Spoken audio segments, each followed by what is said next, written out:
everybody. I'm Karen Hartglass, and you are listening to It's All About Food. And once again, I'm going to thank you so much for being here. Thank you for caring about our food system. I have with me Delcianna J. Winders, who is an associate professor of law and director of the Animal Law and Policy Institute at Vermont Law and Graduate School. Professor Winders previously taught at Lewis and Clark Law School, where she directed the world's first law school clinic dedicated to farmed animal advocacy. She served as vice president and deputy general counsel at the PETA Foundation, was the first academic fellow of the Harvard Animal Law and Policy Program, and was a visiting scholar at the Elizabeth Haub School of Law at Pace University.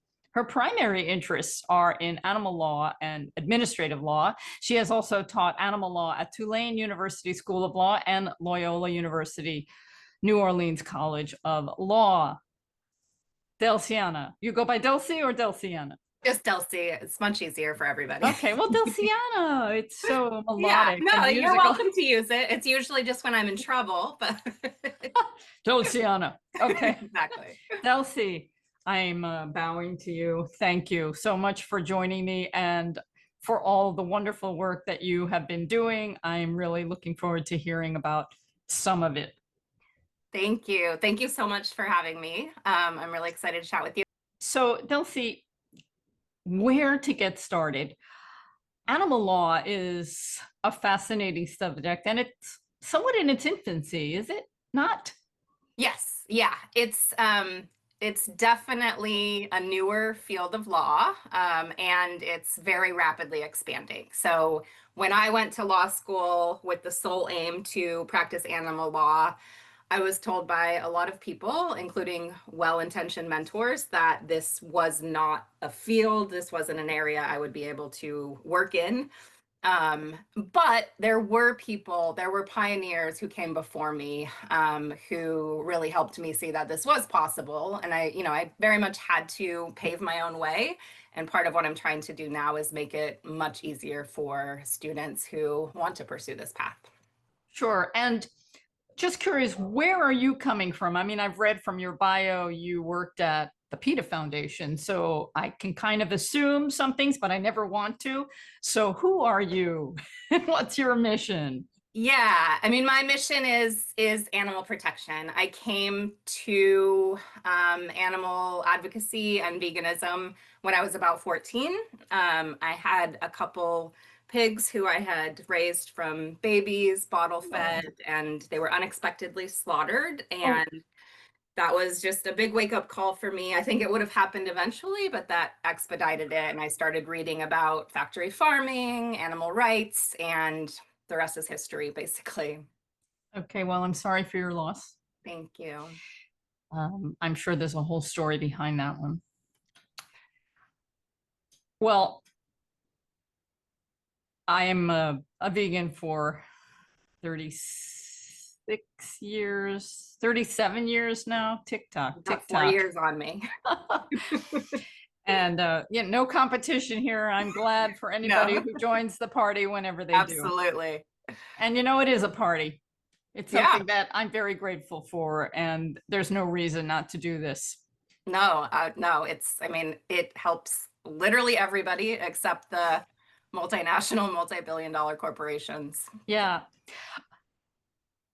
I'm looking at the courses you teach: animals and the law, animal protection policy, animal welfare law, communications advocacy and leadership, legislation and regulation, natural resources law, torts, science of animal law and policy. Who are the people taking these courses? It's a mix. I don't think there's enough vegans to fill up all of these courses. Yeah, so I mean, there's a surprising and growing number. And so the animal law classes specifically, it's a mix. So we have the people who came to law school wanting to do animal law. They chose Vermont Law Graduate School because they want to be a part of our program. They want to work with me. Then we have students who came for maybe environmental law or agriculture law, and then they see this class and they're like, oh, I'll check this out. And one of the really amazing things is when that causes someone to pivot. I have a few examples of that. I want to hear them. Who are now working in animal law. And they said, I had no idea this was a thing. And I've just completely reconceptualized my entire life. And I want to do animal law now.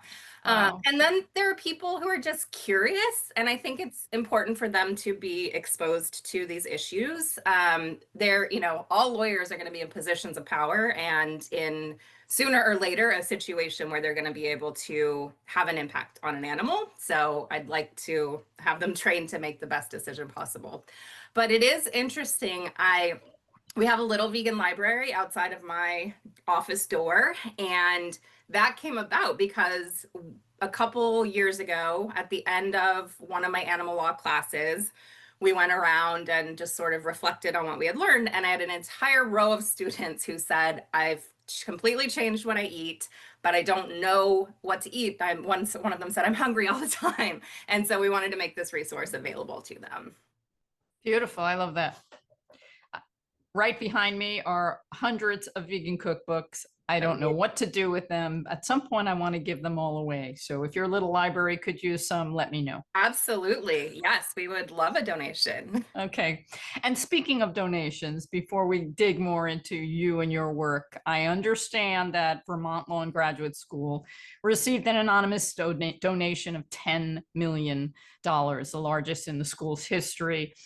And that's how I found out about you. That's great news. And how does that impact you and your department?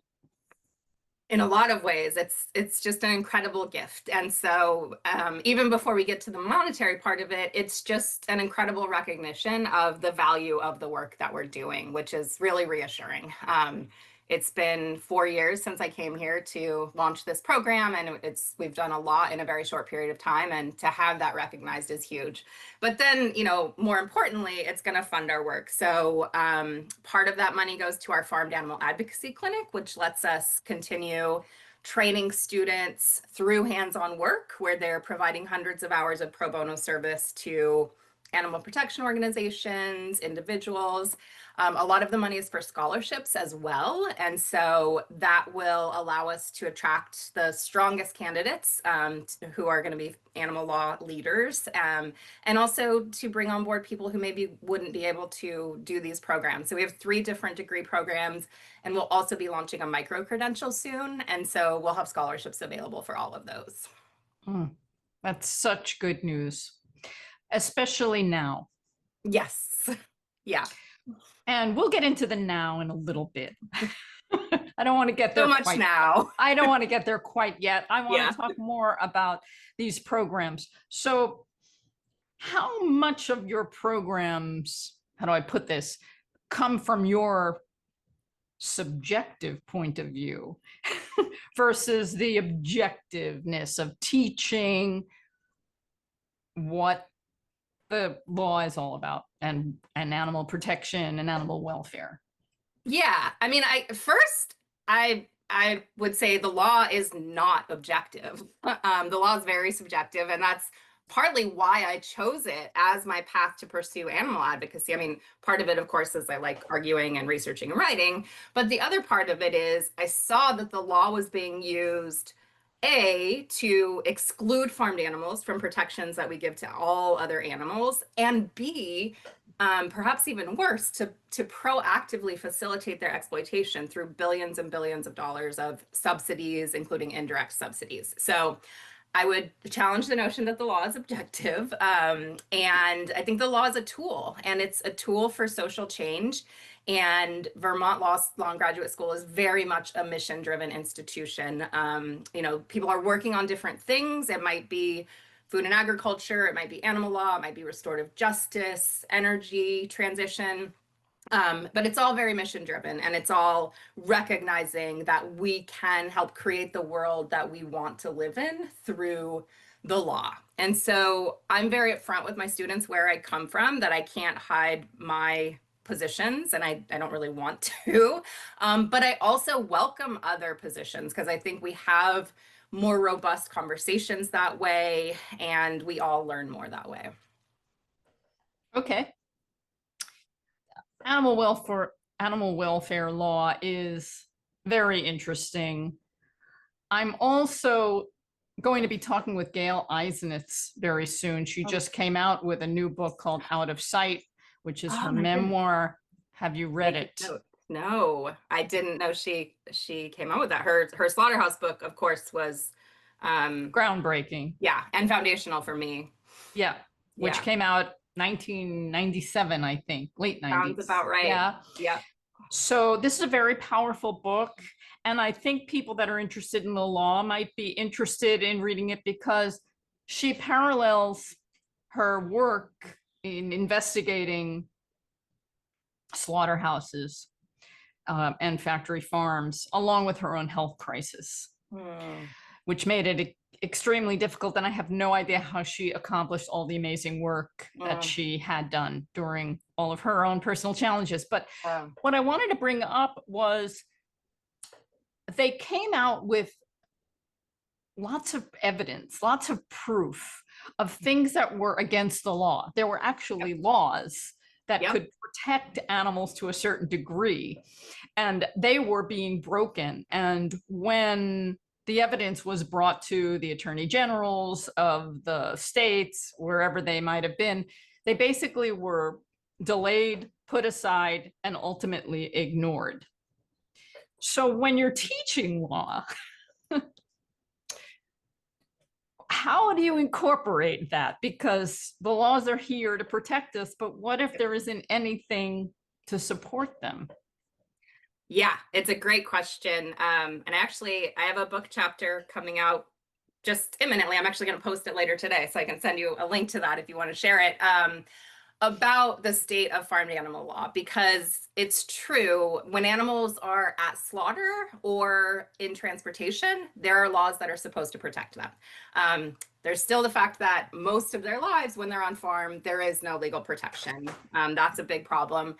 But one of the things I focus my career on, and I really focus on in classes, is the distinction between what the law is de jure and the law de facto. And so the law de jure says animals should be handled and slaughtered humanely at slaughterhouses. And of course, we know that doesn't happen. According to the US Department of Agriculture's own data, for example, almost 1 million birds die in scald tanks that are intended to remove feathers from dead chickens. And so enforcement is a massive issue, because you can have the most exquisite animal law, or any kind of law really, but if it's not enforced in a meaningful way, it's not worth the paper that it's written on.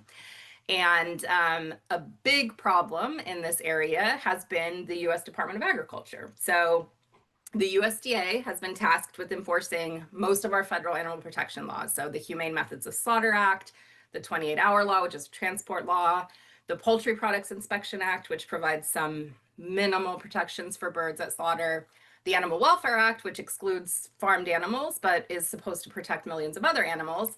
And the USDA is an agency whose primary mandate is to promote American agriculture and to support farmers. And in fact, they refer to the people that they're supposed to regulate as their customers to whom they provide services. And so when you take a step back and think about that, it's very little surprise that they are notorious at failing to enforce animal protection laws. And the USDA's own Office of Inspector General has said it over and over again. And so part of what I push for, and this is actually what I conclude with in my chapter, is we need an independent animal protection agency. We have an environmental protection agency. We need an animal protection agency that has a single mandate, which is animal protection. And I do recognize that this is probably the worst moment in history to be talking about the creation of a new federal agency. But I take the long view. This moment, I know we'll get to it, but it's not going to last forever. But there's also a lot that can be done at the state level and the local level. So Vermont recently launched an animal welfare division. Other states are exploring that. Other countries are taking similar steps. So I think that's an important piece of the puzzle. Okay. We're talking about government agencies. We can also talk about the FBI. Yes. While we're on the subject, there was another book that came out recently by Will Potter. Yep. And I don't know if you read that. I spoke to him a few months ago. His book is just coming out right now, Little Red Barns. He's great. And another chilling read. Gail Eisner's book, I cried on every page, and Will Potter's book, I held my breath on every page. Yeah. It's like dangerous reading these books, but really important and eye-opening, even though I lived through all of these things. So I knew these things were happening, but then Yeah, but rereading them all yeah. in a concentrated moment is very intense. And apparently the FBI doesn't like animal rights activists. Nope.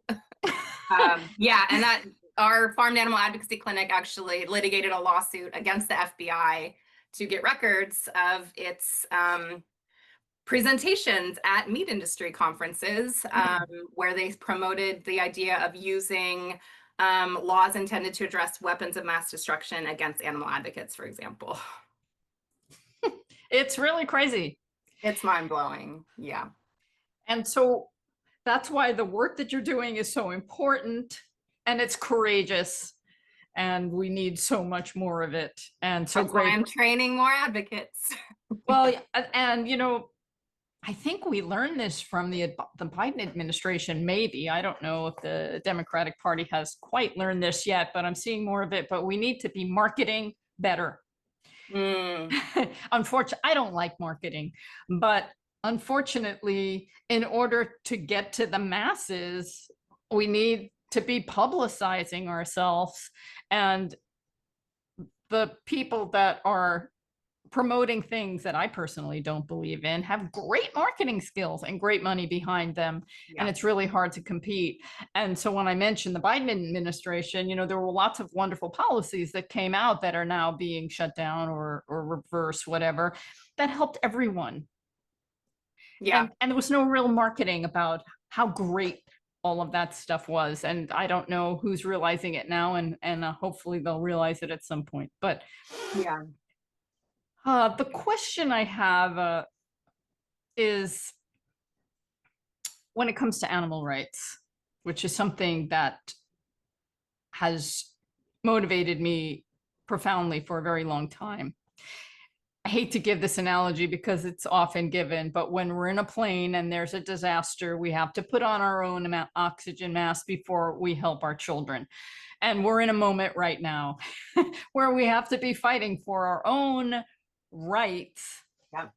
And at the same time, billions and billions and billions and billions of animals are experiencing just the worst of the worst. And it's really hard to balance. We, as individuals, we can't solve all problems. We can barely, control anything. How does that figure into your teaching? Yeah, so many different things I want to say. Yes, go. First, I'm going to share. I have a quote that sits right in front of me from Patrice Jones, who's the founder of Fine Sanctuary here and amazing author. It says, "It's simply not possible to do everything that ought to be done." So I think that's an important reminder. I try to share that with students.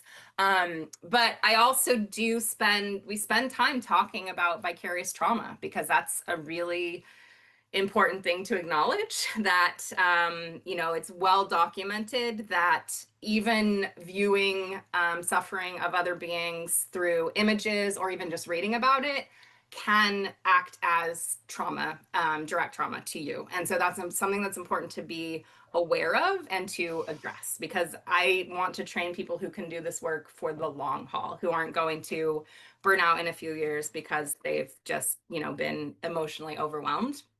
And so we talk about taking care of yourself and the importance of that. This particular moment is really interesting because there's, a lot of horrible things happening to human beings and to our system, but there's also been progress for animals, particularly in the animal experimentation space. So the National Institutes of Health is the largest funder of animal experiments in the world.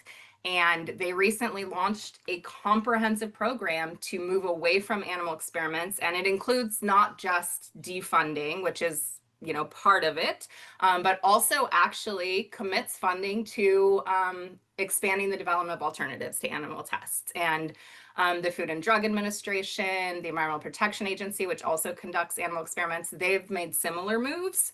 Mm. And so that's been really interesting to see because it resonates with the idea of government waste, which the current administration and the Republican Party is focused on. What I would really like to see happen, and what it would be hypocritical not to do, is to tackle the agricultural subsidies as well.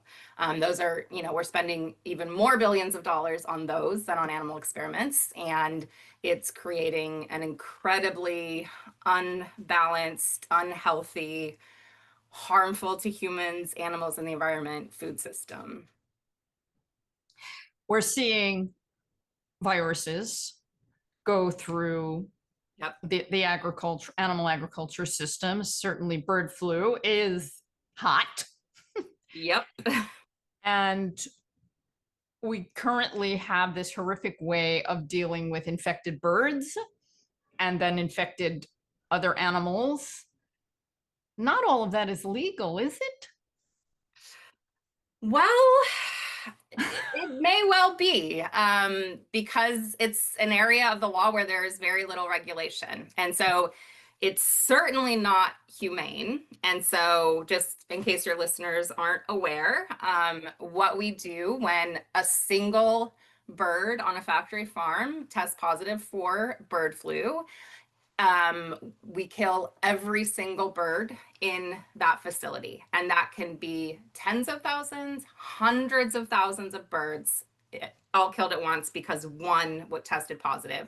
And the way in which that's done is through a method called ventilation shutdown, sometimes with the addition of things like heat.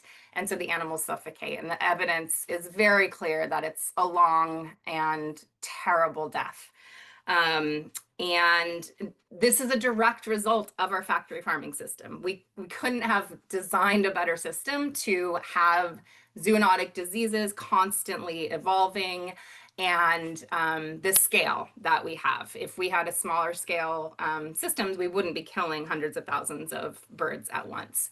And experts have been trying to sound the alarm for decades that it's just a matter of time before we have a zoonotic pandemic that makes COVID look like a cakewalk. And we have to change our food system if we want to avoid that. Well, unfortunately, there's a lot of money that goes into this activity. Yeah. To kill the potentially sick animals and then replace them.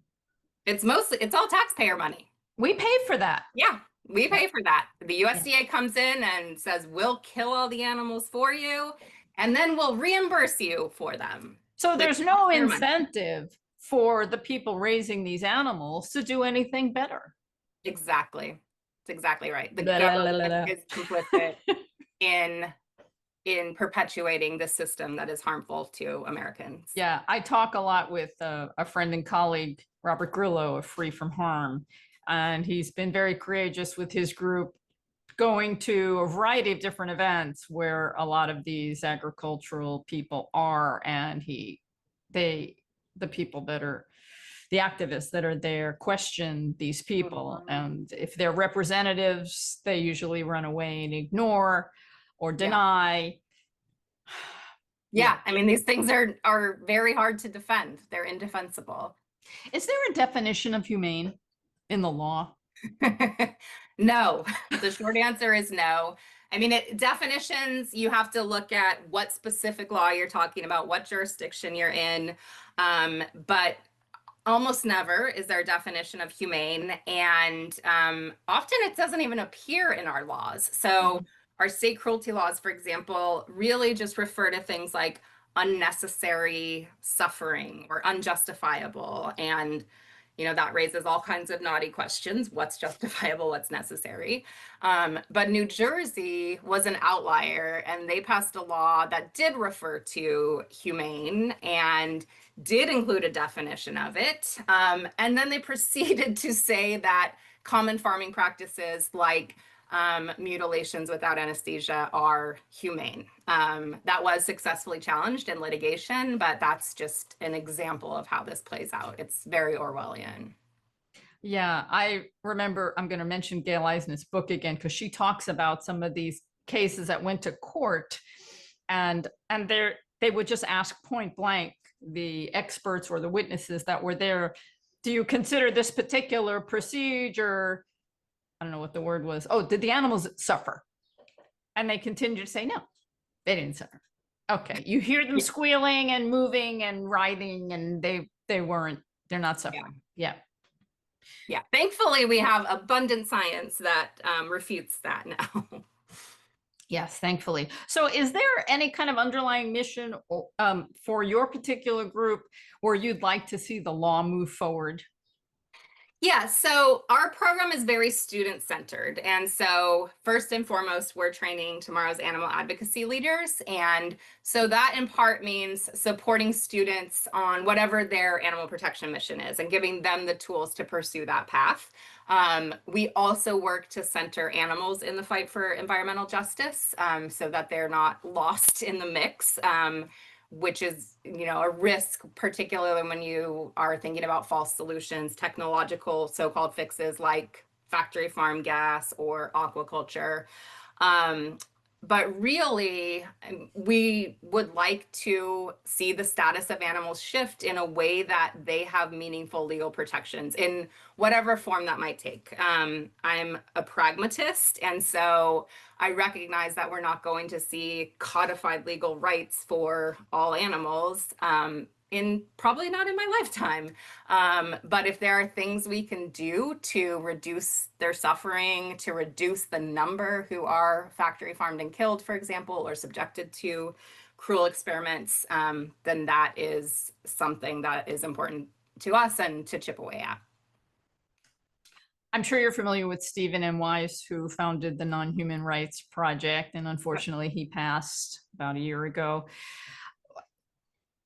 What are your thoughts on his personal mission was to get habeas corpus for some animal, like an elephant or a monkey?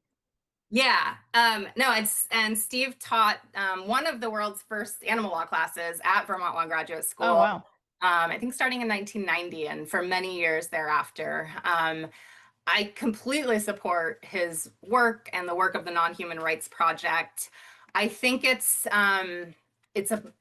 part of the puzzle. I think we all need to be taking different tacks, and so that one is focused on a relatively narrow category of animals, but a category of animals we know suffer very much and for very long periods of time in horrific captive conditions.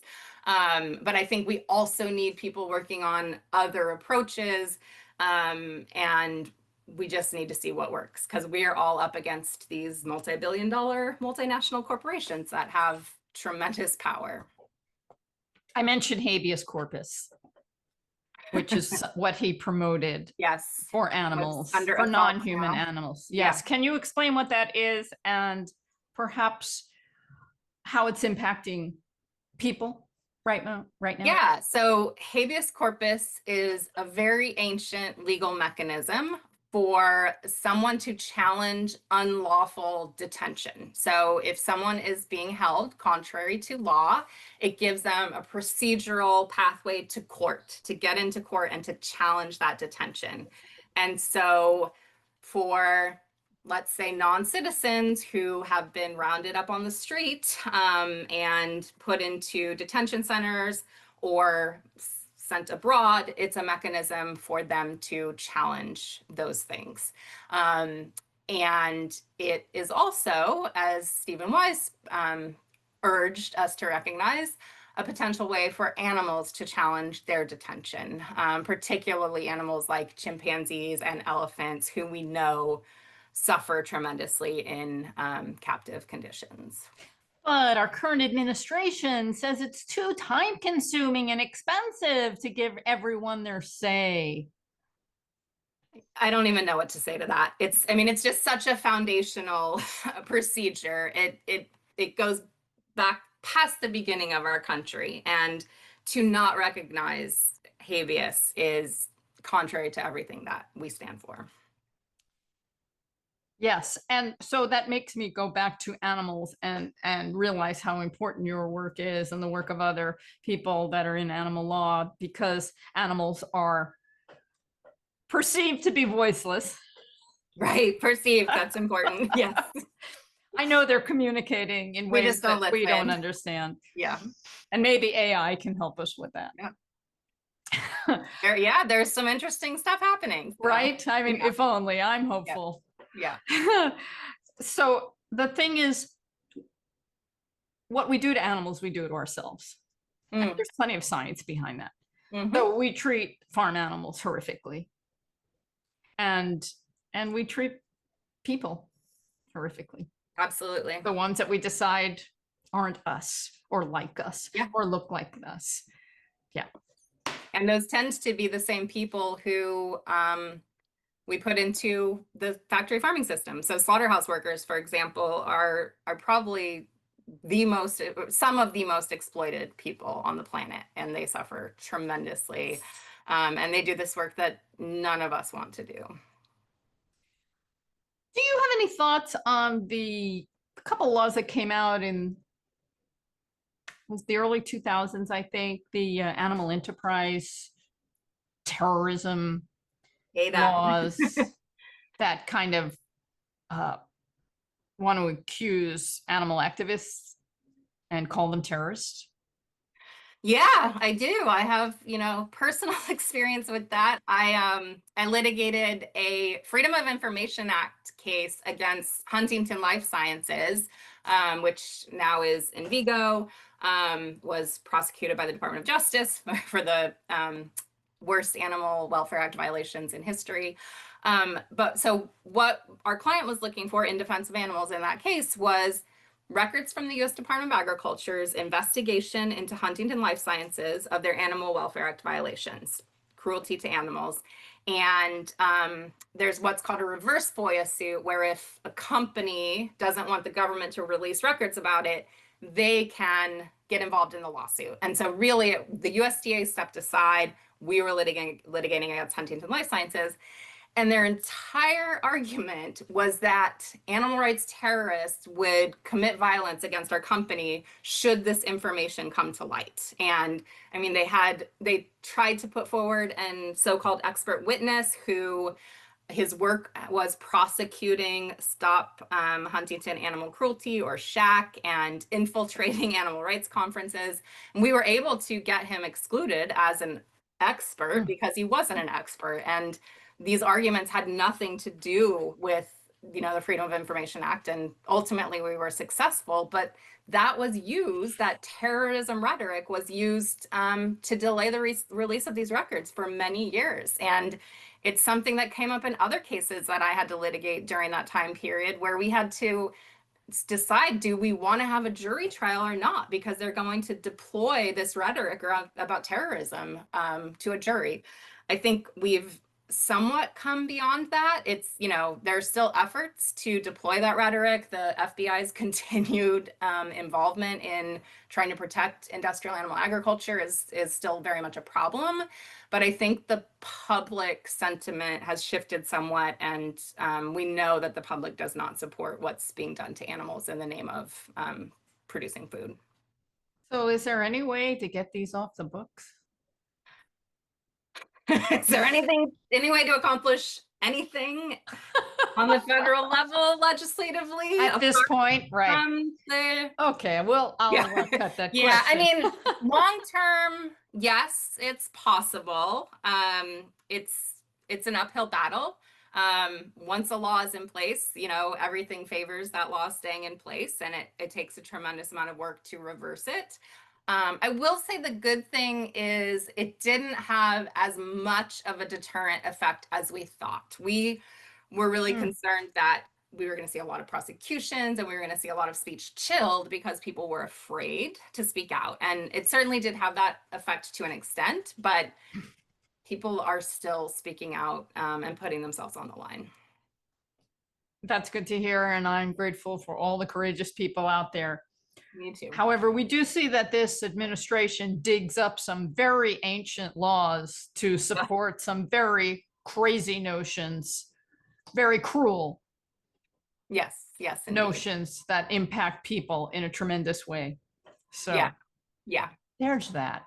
there is that. Yeah, it's always a risk. So far, animal advocates seem to have flown under the radar, and I hope it stays that way, but you never know. Yeah, well, it's been interesting. The nation is definitely polarized. But when it comes to vegans, we tend to be polarized too. And I don't quite understand that, but Yeah, no, and I do think and the animal rights movement in general has tended to be aligned with the left. And I know there are people who are trying to tackle that because, I mean, animal protection is perhaps the last remaining bipartisan issue. And it is truly a bipartisan issue. And there are conservatives who support it and don't feel like they have the same level of community. And so I think it's a difficult moment, but I think it is important to try to think about how we can build bridges because we can accomplish so much more together. mhm. So what have been some of the accomplishments in animal law? Yeah, well, there's so much more work to be done, and so I'm always kind of focused on that. But there have been really huge accomplishments. There have been things that happened just in the 20 years I've been doing this work that I don't think I would have seen in that short of a time. So on the farmed animal front, I think the biggest is the confinement bans. So 14 states, which is a Mm. pretty significant chunk of the states, have banned one or more cruel confinement systems that are constitutive of factory farming. So battery cages for egg-laying hens, gestation crates for breeding pigs, and veal crates for the male calves who are a discarded byproduct of the dairy industry. And so factory farming relies on intensive confinement and these systems where these animals can't even spread their wings or their limbs in many instances. And so we have states that have banned those practices. Some of those states have also banned the sale of products made using those Mm. practices, even if they came from out of state. And those laws survived a challenge in the US Supreme Court, which is monumental. So that's very significant. Obviously, there's much more to be done, and hopefully we can build on those successes, expand them into other states, expand them to address other cruel practices like mutilation without painkillers, which are routine and rampant. But that's significant. I think the other progress that I've seen has largely been on the local level and then trickling up to the state level and has focused on other types of animals. So we've seen hundreds of jurisdictions ban retail sales of cats and dogs from mills. Mm. And then some states have followed suit. Some jurisdictions have included other animals as well. So I worked with Cambridge, Massachusetts, for example, and they included reptiles, amphibians, so-called pocket pets. We've seen a lot of jurisdictions ban traveling wild animal acts. Numerous states have banned the sale of cosmetics that were tested on animals. So I think we need to learn from these things and use those tools to help farmed animals as well. But in order to do that, we need to fight a bill that's pending in Congress that seeks to strip away not just local, but also state government's authority to regulate anything to do with conditions of agricultural production. And that's Wow. the Ending Agricultural Trade and Suppression Act, EATS Act, and then it was reintroduced with a new title, but exact same text recently. It's just fascinating, kind of confusing with the current government, where on one hand, they want to say that the states should have a right to decide certain Exactly. things, like a woman's right to choose or not. And then they decide, oh no, the feds have complete authority on other things. Yeah, it's completely hypocritical. And it's particularly mind blowing because you can maybe see a situation where they say, well, we have these federal standards and that's going to preempt state and local laws. The federal standard is a standard. But here, there are no federal standards. There's no federal law governing on-farm conditions for the animals we raise for food. And so and the law is pretty transparent. The bill is pretty transparent about this. They're stepping in and saying, we don't want a standard, no state, local, or federal standard, no regulation of factory farming, basically. Capitalism. The word actually originates from talking about cattle and acquiring cattle, Yep. which was probably the worst wrong turn that humanity took some 10,000 years ago with agriculture, Yeah. creating a hierarchy. And we've had to live with the repercussions ever since, and they just get worse. So, is capitalism a theme that is covered in animal law? It's not quite an economics thing, but economics, it's all those dots are connected, right? Yeah, yeah, no, it's something my students raise all of the time. I mean, they question how are we ever going to address this within the context of capitalism, and it's tricky because again, as a pragmatist, I'm trying to look for solutions we can accomplish within the current system. Um, but there also is a need to more fundamentally shift things. And so I think it's about, you know, picking which strings we pull on in any particular moment. But capitalism absolutely is foundational to our current system of animal exploitation.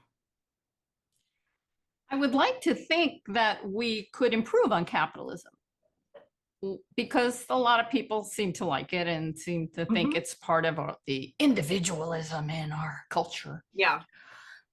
But I would like to think we could have an element of compassionate and something that's compassionate and also something that says we can capitalize or we can profit, but the things that we do have to have social benefit. Yeah. Are And there are there ways to do that within the law? I do think so. I think as a threshold matter, I think it's really important to underscore that our industrial agriculture system is not operating in a true capitalist method. It is outrageously subsidized by taxpayer dollars to the tune of billions of dollars every year. And so it's not a level playing field. It's certainly not fair competition between plant-based food products and animal food products. The system has facilitated the creation of oligopolies or monopolies, where you have 4 or 5 corporations controlling an entire industry and engaging in price fixing, exploiting the contract farmers that they work with, and so on. And so I think that's number one. If you're a capitalist, then you should be a true capitalist. You should be very concerned about the current structure of our food system and be pushing to get rid of those subsidies. I think beyond that, we could do things like condition them on humane treatment of animals. So if we're going to use taxpayer money, for example, to pay to quote unquote depopulate millions of chickens, we could require that it be done using a humane method if that's even possible, or require that it be conditioned on the farm implementing systems that would reduce the likelihood of bird flu happening, like intensive confinement. So I think there are ways that we can use the law to try to interject some compassion. Yes. Do you also teach about antitrust law and vertical integration? That kind of touches on what you were talking Yeah. about just now. Yeah, I think it's a huge important piece of the puzzle. And frankly, I don't know as much about antitrust law as I should. So it's something we touch on as part of the foundations of our current factory farming system and an important tool. But honestly, I think it's something that animal lawyers should be using more. It's a really powerful tool. There's a lot of activity that could be challenged using it. And so I should, in my copious free time, be developing my chops on it and probably teaching it more. I actually don't teach our farmed animal law class, which is where that would be most pertinent. I'm teaching more like an overview of issues. So I should double check, but I think it's delved into more depth in our farmed animal law class. But it's something that warrants more attention. I just remember growing up that monopoly was a really bad word. Yeah. And the antitrust law was there to prevent companies and then corporations from gobbling up everybody and monopoly happening. And Yep. that's all we see now. Yeah. And I know the Biden administration was starting to Exactly. make a dent. Yep. And clearly that's going to go away, or that's going away. Yeah. I think it already has. And that's just one more dangerous thing. I mean, the crazy thing is that so many of these corporations are foreign owned corporations. So, Smithfield, the largest producer of pork and big operator in the United States, is owned by the Chinese government. JBS, the largest producer of cattle, is Brazilian owned. And so, if the current administration took seriously their rhetoric and was consistent, they would be attending more to these issues, I think. Right. So the way if I was in charge, clearly I would break up vertical integration. No one company should be controlling every step of the food chain in their industry. And corporations should be broken up into smaller companies, and CEOs shouldn't be paid the giant bonuses that they're paid, and there should be some sort of rule somewhere that says that the highest paid individual should only be making X amount more than the lowest paid individual, and that X number is not very big. Yeah. And shouldn't be getting the bulk of tax benefits. And the bulk of tax Should be paying benefits. taxes just like everybody else. Yeah, because they don't help humans and they don't help non-human animals. Right. Yeah. Yeah. Whew. Okay. Vermont Law and Graduate School. How many people matriculate through the animal law department? So it's an excellent question. I don't have hard and fast numbers, partly because we have so many different programs. So we have 3 different degrees, all 3 of which are online or residential or hybrid. Oh, We also have a farmed animal advocacy clinic that students run through, and we're relatively new. So I came 4 years ago, 4 years ago this month, actually, to create the program. I did count up the number of students who we just graduated in animal law, and that was 13. And so those are 13 people who are going to go out and be working in this field. And I expect that number to continue growing, particularly now that we have these scholarships we can offer. so can somebody study online and become an animal law attorney? Yep. Oh, that's So exciting. Yeah, we have what we call our online hybrid JD program. It has an animal law track, and it does have a residency requirement, but it's a very low residency requirement. But that's something that the American Bar Association requires to accredit us. But it's one of the lower ones for online programs. So it's a 4-year program, and during that 4 years, you come to Vermont twice for a weekend. But otherwise, you are online and you can focus on animal law. We also have a public policy animal protection degree that can be done entirely online, and that's a shorter degree. And that's something I wanted to create for many years, because a lot of the work that I've done, particularly legislative work and regulatory work, doesn't require a law degree and isn't really the stuff that law school focuses on. So that's an option for students who maybe aren't sure about law school and want to dip a toe in, aren't ready to commit those years of their life and all of that money. But also it's a complement to the JD degree. So sometimes folks will do it together as a joint degree. Well, maybe in the spare time that I don't have. Yes. Well, the micro can- credential that we're launching should be perfect. I'm hoping that will come out in the fall.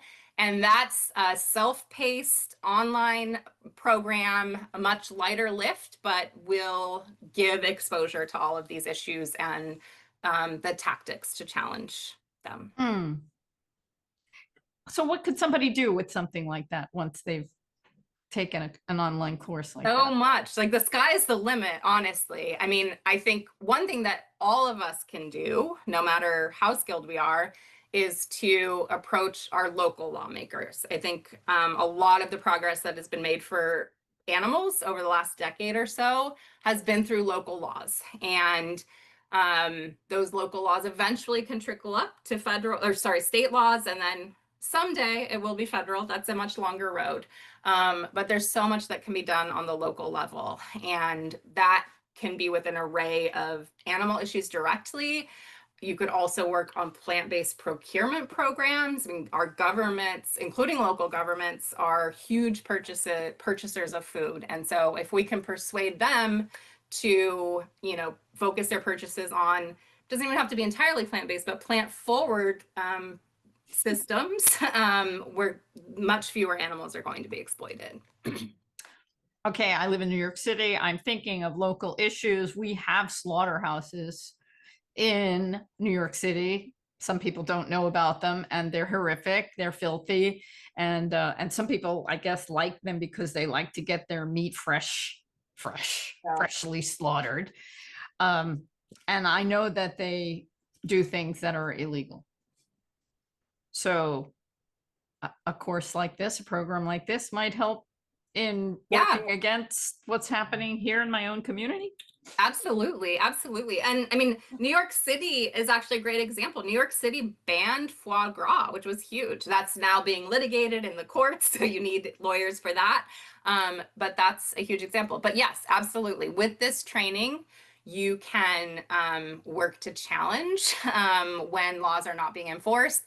Also, I encourage people to get involved in government. It's a tremendously powerful position. When I bring a lawsuit, I have to fight about standing. Do we even have standing to litigate this case? Sometimes for years on end before we even get to the merits of the case. If you're in the government, you just get to enforce the law straightforward right away. And we're seeing more and more animal lawyers go into the government, but I think we need much more of it. Can you tell us what standing is? Yes, I'm so sorry. Standing, I actually there's a encyclopedia of animal law that's being published this month, and my entry on it is on legal standing. And so standing is the procedural way in which one gets access to the court system. And so in the US, in our federal system currently, I don't want to get too in the weeds, but our Constitution says the courts have jurisdiction over cases and controversies. And the Supreme Court over the last few decades has developed a body of law saying what it means to be a case or controversy is you have to meet 3 requirements. The first is what they call injury in fact. You yourself have to be injured by the challenged activity.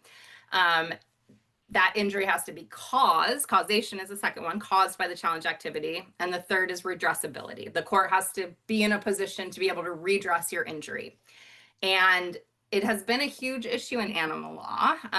The state of the law currently is that the courts basically have not recognized standing for animals themselves. And so we're put in a position of having to explain how humans are injured when animals suffer. And so you can do that by saying you have an aesthetic interest in seeing animals treated humanely, or you have an organization whose work is harmed when the law is violated as to animals.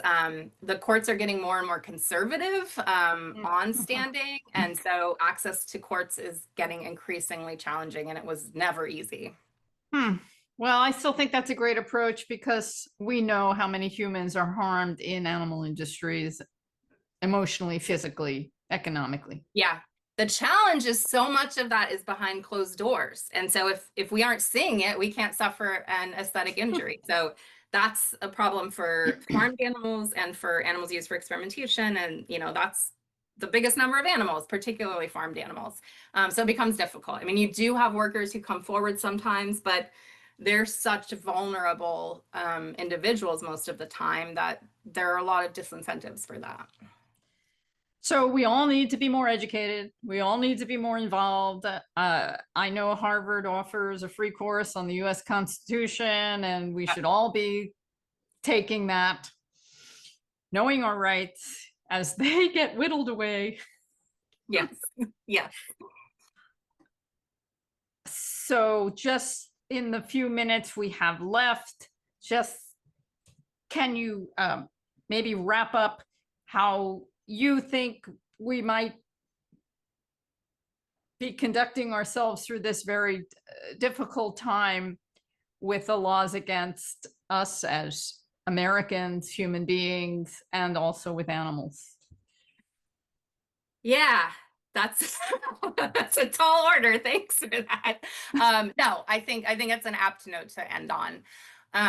We're living in a really difficult moment, and I think we have to acknowledge that humans are suffering, and certain populations of humans more than others, and more than historically, and we can't just ignore that and solely focus on the animals. I think now more than ever, we have to recognize the interconnections here, the fact that animal exploitation is inextricably linked to human exploitation and environmental exploitation. And I think it's important for each of us to find our way of working on those issues. And I think it has to be a way that you actually enjoy the work, because you want to do it for the long haul. I like being a lawyer, and you might like advocating through some different way, which we also need. But it's important that we not lose sight of those connections, and we can't disregard the humans who are also suffering. Elsie Winders, thank you so much for joining me on It's All About Food. And I can't thank you enough for the work that you're doing and empowering so many young people in learning the law and moving forward and doing the right thing. Thank you so much for having me. And honestly, I just feel grateful that I get to do this as my job. Yeah. Okay, well, what else can I say? Everybody, you know what you need to do. More education, more sharing information with people to get educated, because education is power. And aside from that, the thing that I love to do is making healthy, delicious meals that are vegan and healthy and plant-based. I'm being redundant here. And you put them in people's mouths and they go, oh, I could eat like this. Totally, totally, totally. Yes. Yeah. So on that note, everybody have a delicious week.